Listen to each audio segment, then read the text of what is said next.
జరిగిన పార్టీ వివరాలు లేకపోతే it's a rave party, it's a common party. Every year ఒక ప్లేస్లో కండక్ట్ చేయడం అనేది కామన్. అది దొరుకుతూనే ఉంటారు, చేస్తూనే ఉంటారు. అంతకుముందు గోవా అడ్డాగా ఉండేది. గోవాలో ఇప్పుడు కొత్త సీఎం వచ్చినప్పటి నుంచి అలాంటివి జరగట్లేదు. They stopped. అక్కడ అసలు మనం ఎతికినా కూడా దొరకదండి. అంత కామన్ జనాల్లో ఉండేది అంటే గోవా అనగానే మందు, వ్యభిచారం విచ్చలవిడిగా ఉంటుంది, డ్రగ్స్ ఉంటాయి అని ఒక అపోహ ఉంది. అది అపోహ నిజం కదా?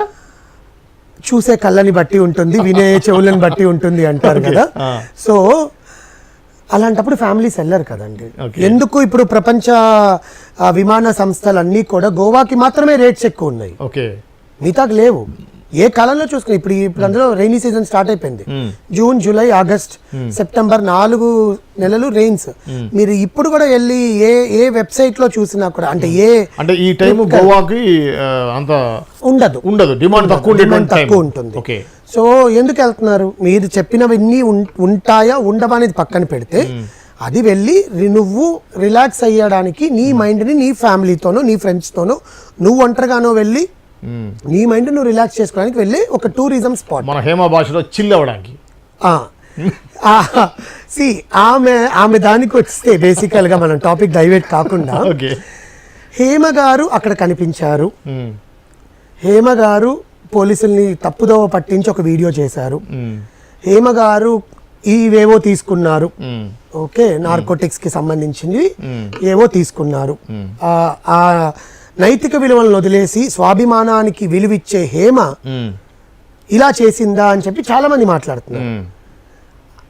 ఆమె చేసిందా లేదా అనేది ఇప్పుడు పాజిటివ్ వల్ల మనం ఆమె చేయలేదని మనం అనుకోవడానికి లేదు. ఆమె బాడీలో బ్లడ్ టెస్ట్ చేసినప్పుడు, ఆ నార్కోటిక్స్ టెస్ట్ చేసినప్పుడు ఆమెకి పాజిటివ్ అని వచ్చింది. ఇప్పుడు వచ్చిందండి. మామూలుగా బియర్ లో కూడా ఆమెకు తెలియకుండా వేరే వాళ్ళు కూడా ఆ పార్టీలో అదే నేను చెప్పబోతున్నాను. 86 మందికి పాజిటివ్ వచ్చింది ఆమె దాంట్లో. ఆమె అక్కడికి వెళ్ళింది. ఆమె నేను లిక్కర్ తీసుకున్నాను ఎప్పుడు చెప్పలేదండి. ఓకే, దట్ ఈస్ ఆమె పర్సనల్.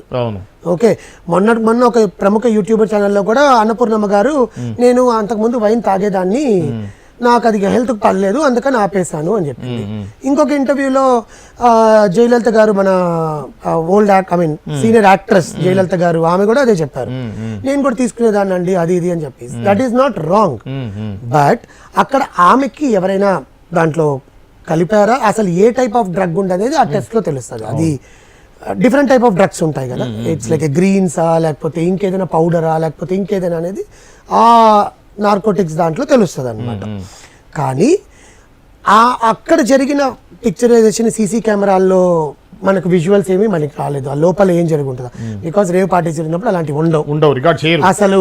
అక్కడ అసలు ఫోన్లకు సిగ్నల్ కూడా ఉండవు ముందు, ఫస్ట్ ఆఫ్ ఆల్. ఎందుకంటే ఎవరైనా ఏదైనా ఇన్ఫర్మేషన్ ఇస్తారేమో అన్న భయంతో అలాంటి ప్లేసులోనే చేస్తారు. ఫోన్ సిగ్నల్ ఉండవు. నువ్వు అక్కడి నుంచి బయటికి రావాలంటే కొన్ని కిలోమీటర్ దూరం నడిచి నీకు వెహికల్ అంటే నువ్వు ఇంకా ప్రపంచానికి సంబంధం లేని ప్లేస్ కి, జన సందోహానికి సంబంధం లేని ప్లేస్, దాని ఒక అడవి కూడా అంటారు. ఇంకా అడవిలో జంతువులు ఉంటాయి మళ్ళీ, దానికంటే ఎక్కువ ఉండే ప్లేస్కి వెళ్తారు వీళ్ళు. ఆమె వెళ్ళిందా లేదా అనేది మనం ఈ 5-6 రోజుల నుంచి చూస్తూనే ఉన్నాం. ఇక్కడ నేను మాట్లాడదలుచుకున్నది ఏంటంటే, అది ఆమె వ్యక్తిగత విషయం. ఒక పార్టీకి వెళ్ళడం, సెలబ్రిటీ కాబట్టి నువ్వు ఇంత చేస్తున్నావు. దాంట్లో ఇంకా 86 మంది ఉన్నారు కదా. దాంట్లో ఎంతమంది సెలబ్రిటీలు ఉంటారు? సెలబ్రిటీ అండి, అది పొలిటికల్, ఎడ్యుకేషనల్ ఇన్స్టిట్యూషన్, సినిమానా, వాళ్ళకి పేరుందా, వాళ్ళ పేరు 10 మంది మాట్లాడుకుంటున్నారా, ఆబ్వియస్లీ నువ్వు సెలబ్రిటీవే. సో నువ్వు ఆమె గురించి బయటకు వచ్చి మాట్లాడుతున్నారు, సరే ఫైన్. ఆమె కూడా పోలీసుని తప్పుదోవ పట్టించడానికి ఏమో ట్రై చేసింది అన్నారు, అది కూడా మేము ఒప్పుకుంటాం, ప్రాబ్లం లేదు యాజ్ ఎ ఇండస్ట్రీగా. కానీ సినిమా ఇండస్ట్రీతో సంబంధం ఉంది కదా అని చెప్పి ఈమె ఇలాంటివన్నీ చేస్తుంది. ఈమె అందుకే 6 ఏళ్ల నుంచి సినిమాలు చేయట్లేదు, 4 ఏళ్ల నుంచి సినిమాలు చేయట్లేదు. ఈమెకి ఇదే బిజినెస్, ఇదే దందా, ఈ దందాలోనే ఈమె బతుకుతుంది, ఈమె కూతుర్ని పెంచుతుంది, ఈమె మొగుడిని పోషిస్తుంది అని చెప్పి. No, it's wrong. ఇంకా బాధాకరమైన విషయం ఏంటంటే, సినిమా ఇండస్ట్రీకి సంబంధించి ఒక సోషల్ సెలబ్రిటీ స్టేటస్ లో ఉన్న 2 వ్యక్తులు మాట్లాడడం ఇంకా థింగ్. అందుకే నిన్న మంచు విష్ణు వచ్చి ట్వీట్ చేశాడు, ఇన్స్టాగ్రామ్ లో కానీ ట్విట్టర్ లో కానీ. ఆయన ఎందుకు వచ్చి ట్వీట్ చేశాడంటే, ఆమె మా అసోసియేషన్ లో ఒక మెంబరు, సినిమా ఇండస్ట్రీలో ఆమె ఇన్ని దందాలు చేసి ఇన్ని పనులు చేస్తే ఇంకా ఇక్కడ ఉంటుందండి.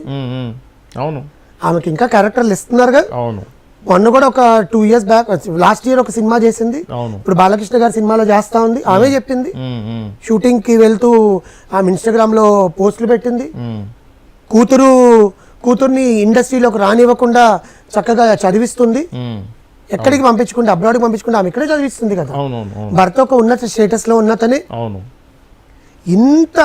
ఇన్ని జరుగుతున్న ఒక వ్యక్తి మీద ఏదో ఒక పార్టీకి వెళ్ళింది, ఆమె వెళ్ళింది, ప్రూఫ్లు ఉన్నాయి, కరెక్ట్. ఆమె తీసుకుందా, ఆమెకంతట ఆమె వెళ్ళి పీల్చుకుందా, లేకపోతే ఆమె లిక్కర్లో కలుపుకొని తాగిందా, నువ్వు చూసావా, పక్కనున్నాడే చెప్పడు కదా. అది విచారణలో పోలీసులు వాళ్ళ దగ్గర ఉండే, బికాస్ ఒక సెలబ్రిటీ గురించి వార్త మాత్రమే రిలీజ్ చేస్తారు, కానీ దాంట్లో ఎంత జరుగుతుందా అనేది వాళ్ళ దగ్గర ఉంటది, కానీ నువ్వు మాట్లాడకూడదు. అవునా, అయినా కూడా ఇప్పుడు ఈ డ్రగ్స్ అనేది, నార్కోటిక్స్ సంబంధించిన ఏదైనా కన్జ్యూమ్ చేయడం అనేది ఒక కన్జ్యూమర్ అనేది పనిషబుల్ ఎఫెన్స్ కాదండి. కన్స్యూమింగ్ అనేది ఎఫెన్స్. అతను ఒక బాధితుడి కింద చూస్తారు, అతను కానీ ఆమె కానీ బాధితుడు లాగా తీసి, ఇప్పుడు సిగరెట్ మందుకు బానిసైనట్టే దానికి బానిసై ఉంటే దానికి కౌన్సిలింగ్ ఇస్తారు, దానికి ప్రాపర్ ట్రీట్మెంట్ ఉంటుంది, రిహాబిలిటేషన్. అంతేగాని ఆ యొక్క డ్రగ్ నువ్వు డిఫరెంట్ పీపుల్ కి అమ్ముతున్నావు అన్నప్పుడు అప్పుడు అది కేసు అవుతుంది. ఇక్కడ వీళ్ళు మాట్లాడేది అదే. ఇప్పుడు ఆమె పుచ్చుకుంది, అయ్యో నా ఫ్రెండ్కి ఇట్లా అయ్యింది, లేకపోతే ఆమె తెలియకుండా తీసుకుని ఉండొచ్చు, పాజిటివ్ ఏదో ఒకటి. ఇప్పుడు పక్కనే ఒక పార్టీకి వెళ్ళినప్పుడు 4-5 డిఫరెంట్ మెంటాలిటీస్ వాళ్ళు కలుస్తారండి. ఒక సెలబ్రిటీ స్టేటస్ లో ఉన్నావు నువ్వు, మేడం ఇది ఎందుకు ట్రై చేయకూడదు మీరు, it's okay I can try, what ఒక రోజుకే కదా, నేను లైఫ్ అంతా తీసుకోవట్లేదు కదా అని అనుకో ఉండొచ్చు. లేదా మద్యం కొంచెం ఎక్కువైనప్పుడు ఎవరైనా ప్రోద్బలం మీద కూడా చేసి ఉండొచ్చు. ఇంకొకటి కూడా ఉందండి ఇక్కడ, ఆ డ్రగ్స్ ఏదైతే వీళ్ళు మెన్షన్ చేస్తున్నారో, what ever it is, as per my knowledge, as per the Google state, ఒక 2-3 days కొంచెం మైండ్ మనకు డమ్గా ఉంటుందంట. అంటే మనం ఎవరినైనా వచ్చి ఏదైనా అన్నప్పుడు, ఏదైనా మాట్లాడినప్పుడు, ఏదైనా చేసినప్పుడు కూడా మన రియాక్షన్స్ అనేవి డిఫరెంట్గా ఉంటాయి.